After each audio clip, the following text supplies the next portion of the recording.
आमच्या आजोबा पंजोबा हे वन हक्काची जमीन 15-20 वर्षी खेळत असताना ते आमचा दावा दाखल आहे वडिलांच्या नावाने 15-20 वर्षापासून.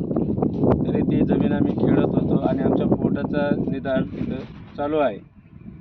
आणि आता पावसाळा कमी अधिक जास्त नसल्यामुळे ती जमीनची खेळ थोडी उशिरा झाली आणि तिथं आम्ही बोरांचे झाडे लावली. बोरांच्या झाडे लावल्यावर आपल्यावर ते वन अधिकारी आणि मेंढपाळ यांचा दबाव त्रासदायक. तिथं 4-5 झाडे असं मला काढायला लावले आणि त्यांनी ते शूटिंग घेतली. ते माझ्यावरती खोटा आरोप घेऊन ते मला नोटीस दिली.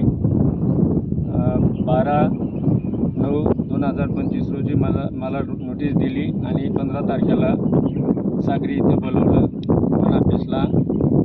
15 तारखेला तिथं गेलो वन ऑफिसला. ते नोटीस बजावणी दिली होती त्यांनी. ते फाईल पण आण म्हणे दाव्याची.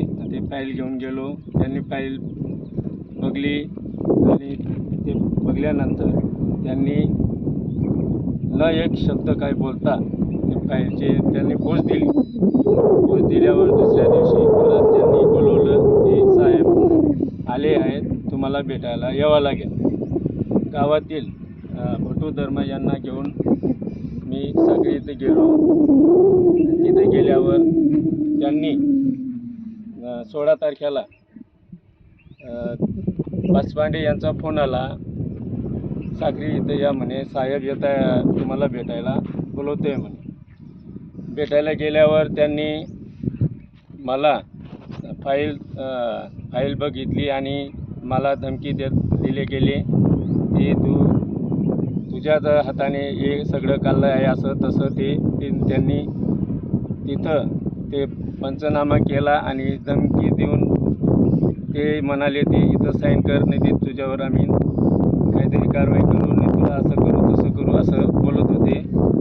आणि ते 3 वाजेपासून दुपारपर्यंत ते रात्री 9 वाजेपर्यंत मला तिथं बसवलं आणि माझ्यासोबत आलेला भटू धर्माला यांना बाहेर काढलं आणि मला ते म्हणजे धमकी देत असताना त्यांनी माझे वडील पोपट नारायण यांच्या नावाने दावा दाखल आहे.